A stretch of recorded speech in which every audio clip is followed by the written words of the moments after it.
lawmakers in Indonesia are pushing legislation that would force LGBTQ people into government-sanctioned rehabilitation centers to cure them of their sexual orientation or gender identity. Last month, 3 lawmakers in Indonesia's House of Representatives introduced the draft of what is known as the Family Resilience Bill. The legislation would force gay, lesbian, bisexual and transgender people to undergo rehabilitation at a series of religiously based treatment centers that would hypothetically be opened across the conservative archipelago. If they do not readily submit to rehabilitation, their family members would be compelled to report them. The draft bill also claims that LGBTQ people are a threat to the nuclear family and likens homosexuality to incest and sadomasochism. Sodik Mujahid, a supporter of the legislation and a member of the Gerindra party, reiterated those assertions in comments to the Indonesian media outlet Jakarta Post.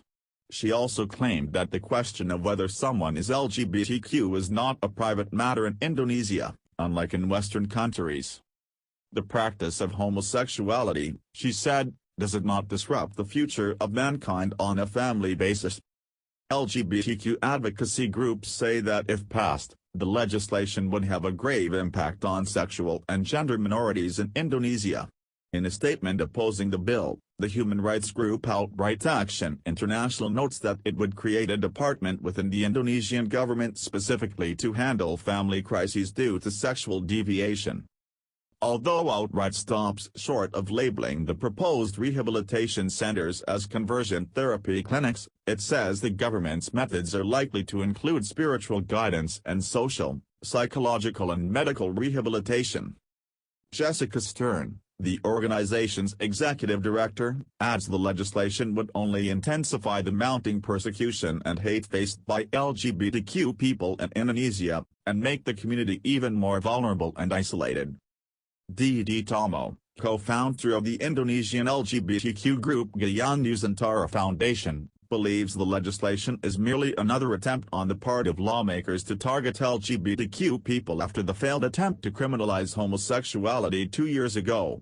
A 2018 parliamentary bill attempted to ban all sex outside of marriage, and because same-sex marriage is prohibited in the majority Muslim country, that proposal would have included all same-sex sexual activity. According to Itomo, the government's goal is to create moral panic in Indonesia, which historically tolerated gay people until the government began pushing anti-LGBTQ bills a few years ago. Unlike neighboring Malaysia, Indonesia's criminal codes, a relic of the colonial era, do not mention homosexuality, although conservative provinces like Aceh have their own punishments under local Sharia laws. I have actually come across young mothers who are afraid their children will be transgender, gay or lesbian, Itomo said. They think if you sit with a trans kid in school, you'll be trans, that it's contagious. Without an anti-sodomy law in place, advocates believe the Family Resilience Bill is about finding a legal pretext to justify anti-LGBTQ discrimination.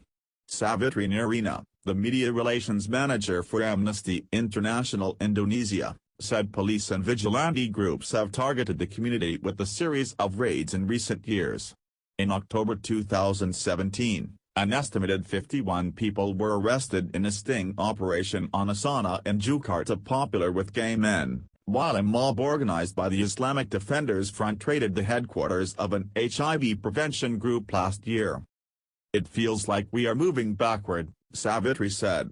They're trying to make human rights violations official, and we cannot allow that. There is debate over whether the Family Resilience Bill, which is waiting to be formally introduced in the Indonesian parliament, stands a shot at passage in 2020. The draft legislation has been met with widespread condemnation by civil society groups over provisions requiring women to remain in the household in order to fulfill the rights of the husband and children according to religious norms.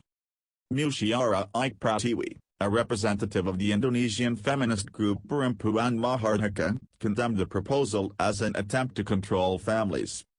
Maternity rights should be provided for the fulfillment of basic women's rights, Musyiara told the Jakarta Post. Even if the Family Resilience Bill meets the same fate as the adultery legislation, advocates said damage has already been done. According to Itomo, the local LGBTQ community is downright afraid that one of these proposals will eventually be signed into law, and some individuals he knows have already begun researching the process of seeking asylum or moving somewhere else.